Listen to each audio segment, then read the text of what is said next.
ಇನ್ನು Channapatna by election ಹೊತ್ತಲೇ Ramanagara ಹೆಸರು ಬದಲಾವಣೆ ಸಮರ ಶುರುವಾಗಿದೆ. ಚನ್ನಪಟ್ಟಣ ಗೆಲ್ಲೋದಕ್ಕಾಗಿ ಒಂದ್ ಕಡೆ ಡಿಸಿಎಂ ಡಿಕೆ ಶಿವಕುಮಾರ್ ರಾಮನಗರ, ಚನ್ನಪಟ್ಟಣ, ಕನಕಪುರ ಸೇರಿ ಎಲ್ಲವನ್ನು ಬೆಂಗಳೂರಿಗೆ ಸೇರಿಸಿ ಗ್ರೇಟರ್ ಬೆಂಗಳೂರಿನ ಪ್ಲಾನ್ ಅನ್ನ ಮಾಡ್ತಾ ಇದ್ದಾರೆ.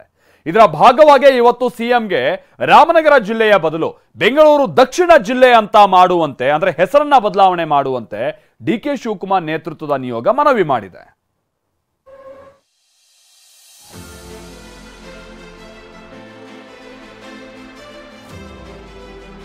ನೀವು ರಾಮನಗರದವ್ರು ಅಲ್ಲ, ನೀವು ಬೆಂಗಳೂರು ಜಿಲ್ಲೆಯವರು, ಅದು ನಿಮ್ ತಲೆ ತಿರುಗಬೇಕು. ಸೊ ಇದೆಲ್ಲ ಬೆಂಗಳೂರು ಆಯ್ತದೆ, ಪ್ರತಿಯೊಂದು ಭೂಮಿನೂ ಅಡಿ ಲೆಕ್ಕದಲ್ಲಿ ವ್ಯವಹಾರ ಆಯ್ತದೆ. ಸೊ ನೀವು ಮಾರಕ್ ಹೋಗ್ಬಿಡಿ, ನಾನು ಏನ್ ಮಾಡ್ಬೇಕು ಅದನ್ನ ನಾನು ಮಾಡೇ ಮಾಡ್ತೀನಿ. ನಂಬಿಕೆ ಇರ್ತಾನೆ. ನಮ್ದು ಹೊಸಕೋಟೆ, ದೊಡ್ಡಬಳ್ಳಾಪುರ, ದೇವನಹಳ್ಳಿ, ಮಾಗಡಿ, ಕನಕಪುರ, ನಾವೆಲ್ಲ ಬೆಂಗಳೂರು ಜಿಲ್ಲೆಯವರು. ಬೆಂಗಳೂರಿನ ಬೆಂಗಳೂರು ದಕ್ಷಿಣ ಜಿಲ್ಲೆ ಮಾಡಬೇಕು ಅಂತ ಹೇಳಿದ್ದಾರೆ. ರಾಮ ಅನ್ನೋ ಹೆಸರನ್ನೇ ಇವರು ಸಹಿಸಿಕೊಳ್ಳಲ್ಲ. ಅದರಿಂದ ಏನು ಸಾಧನೆ ಮಾಡ್ಲಿಕ್ಕೆ ಕೊಟ್ಟಿದ್ದಾರೆ ಗೊತ್ತಿಲ್ಲ ನನಗೆ. ಕನಕಪುರ ಬೆಂಗಳೂರು ಸೇರುತ್ತೆ, ಚನ್ನಪಟ್ಟಣವು ಬೆಂಗಳೂರಿಗೆ ಸೇರುತ್ತೆ. ಇದು ಡಿಸಿಎಂ ಡಿಕೆ ಚನ್ನಪಟ್ಟಣ ಉಪಚುನಾವಣೆ ಅಖಾಡದಲ್ಲಿ ಉರುಳಿಸಿದ ದಾಳ. ವಿಧಾನಸಭಾ ಚುನಾವಣೆಯಲ್ಲಿ ಕನಕಪುರವು ಬೆಂಗಳೂರಿಗೆ ಸೇರುತ್ತೆ ಎಂದಿದ್ದ ಡಿಕೆ ಈಗ ಚನ್ನಪಟ್ಟಣವನ್ನು ಅದಕ್ಕೆ ಸೇರಿಸಿದ್ದಾರೆ. ಆ ಮೂಲಕ ಚನ್ನಪಟ್ಟಣ ಗೆಲ್ಲೋದಕ್ಕೆ ಡಿಕೆ ರಣತಂತ್ರ ರೂಪಿಸಿದ್ದಾರೆ. ಇದೀಗ ಅದಕ್ಕೆ ಕಸುವು ಕಟ್ಟುವ ಕೆಲಸವನ್ನ ಖುದ್ದು ಡಿಸಿಎಂ ಡಿಕೆ ಶಿವಕುಮಾರ್ ಮಾಡ್ತಿದ್ದಾರೆ. ರಾಮನಗರ ಜಿಲ್ಲೆಯ ಹೆಸರನ್ನ ಬೆಂಗಳೂರು ದಕ್ಷಿಣ ಜಿಲ್ಲೆಯನ್ನಾಗಿ ಬದಲಿಸಬೇಕು ಅಂತ ಖುದ್ದು ಸಿಎಂಗೆ ಮನವಿ ಮಾಡಿದ್ದಾರೆ.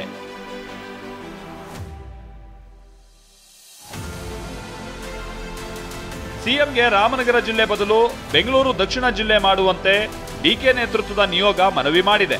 ವಿಧಾನಸೌಧದ ಸಿಎಂ ಕಚೇರಿಯಲ್ಲಿ ಸಿದ್ದರಾಮಯ್ಯ ಅವರನ್ನ ಡಿಸಿಎಂ ಡಿಕೆ, ಮಾಜಿ ಸಂಸದ ಡಿಕೆ ಸುರೇಶ್, ಹಾಗೆ ರಾಮನಗರ ಉಸ್ತುವಾರಿ ಸಚಿವ ರಾಮಲಿಂಗಾರೆಡ್ಡಿ, ರಾಮನಗರ ಶಾಸಕ ಇಕ್ಬಾಲ್ ಹುಸೇನ್ ಸೇರಿ ಹಲವರು ಭೇಟಿ ಮಾಡಿದ್ರು.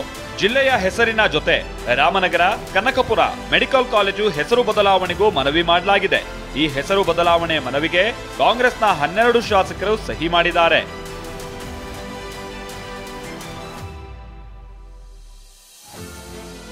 ಸಿಎಂಗೆ ಮನವಿ ಬಳಿಕ ಮಾತನಾಡಿರುವ ಡಿಸಿಎಂ ಡಿಕೆ, ರಾಮನಗರ ಬದಲು ಬೆಂಗಳೂರು ದಕ್ಷಿಣ ಜಿಲ್ಲೆ ಹೆಸರಿಡೋದಕ್ಕೆ ಮನವಿ ಮಾಡಿದ್ದೀವಿ.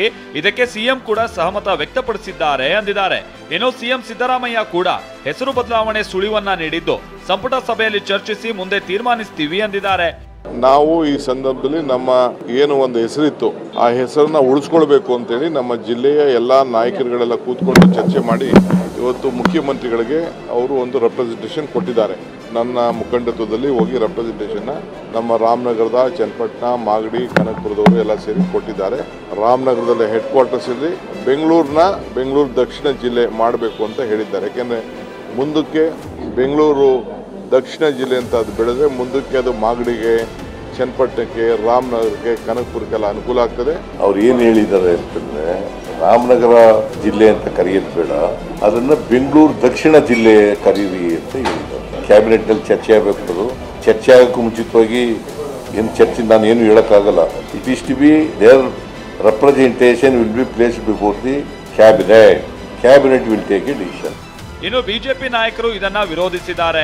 ರಾಮನ ಹೆಸರು ಇರೋ ಕಾರಣ ಜಿಲ್ಲೆ ಹೆಸರನ್ನ ಬದಲಾಯಿಸ್ತಾ ಇದ್ದಾರೆ ಅಂತ ಮಾಜಿ ಡಿಸಿಎಂ ಅಶ್ವಥ್ ನಾರಾಯಣ್ ಕಿಡಿಕಾರಿದ್ದಾರೆ.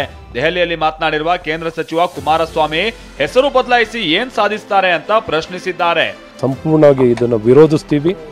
ಏನು ಈ ಕಾರಣ ಕೊಡ್ತಿದ್ದಾರೆ, ಈ ಕಾರಣಗಳು ಸತ್ಯಕ್ಕೆ ದೂರವಾಗಿದ್ದು ಬೆಲೆ ಏರಿಕೆ ಆಗುತ್ತೆ ಅಂತ ಮತ್ತು ತುಷ್ಟೀಕರಣದ ರಾಜಕಾರಣವನ್ನು ಮಾಡಲಿಕ್ಕೆ ಇವರು ರಾಮ ಅನ್ನುವಂಥ ಹೆಸರನ್ನೇ ಇವರು ಸಹಿಸ್ಕೊಳ್ಳಲ್ಲ. ಹಾಗಾಗಿ ರಾಮನಗರ ಹೆಸರು ಅವರಿಗೆ ಎಲ್ಲ ಒಂದು ಕಡೆ ಸಹಿಸ್ಕೊಳ್ಳೋಕ್ಕಾಗ್ತಿಲ್ಲ. ಬಹಳ ದಿವಸದಿಂದ ಇವರು ಹೊಸ ಸರ್ಕಾರ ರಚನೆ ಆದ ದಿನದಿಂದ ರಾಮನಗರ ಜಿಲ್ಲಾ ಹೆಸರನ್ನ ಬದಲಾವಣೆ ಮಾಡ್ತೀನಿ ಅಂತಕ್ಕಂಥ ಛಲದಿಂದ ಹೊರಟಿದ್ದಾರೆ, ಆಟದಿಂದ. ಅದರಿಂದ ಏನು ಸಾಧನೆ ಮಾಡ್ಲಿಕ್ಕೆ ಹೊರಟಿದ್ದಾರೆ ಗೊತ್ತಿಲ್ಲ ನನಗೆ. ಇವತ್ತು ಆ ರಾಮನಗರ ಜಿಲ್ಲೆಯನ್ನ ಮಾಡಿರ್ತಕ್ಕಂಥ ಉದ್ದೇಶ ಆ ವ್ಯಕ್ತಿಗೆ ಏನು ಗೊತ್ತಿದೆ. ಹೀಗೆ ರಾಮನಗರದ ಹೆಸರು ಬದಲಾವಣೆಗೆ ವಿರೋಧ ವ್ಯಕ್ತವಾಗ್ತಾ ಇದೆ. ಈಗಲೇ ಹೆಸರು ಬದಲಾಗುತ್ತೋ ಇಲ್ವೋ ಅನ್ನೋದು ಪ್ರಶ್ನೆ ಬೇರೆ. ಆದ್ರೆ ಚನ್ನಪಟ್ಟಣ ಚುನಾವಣೆ ದೃಷ್ಟಿಯಲ್ಲಿ ಡಿಕೆ ಒಂದು ಹೆಜ್ಜೆ ಮುಂದಿಟ್ಟಿರೋದು ಇಲ್ಲಿ ಸ್ಪಷ್ಟವಾಗಿ ಎದ್ದು ಕಾಣ್ತಾ ಇದೆ. Bureau report, TV9.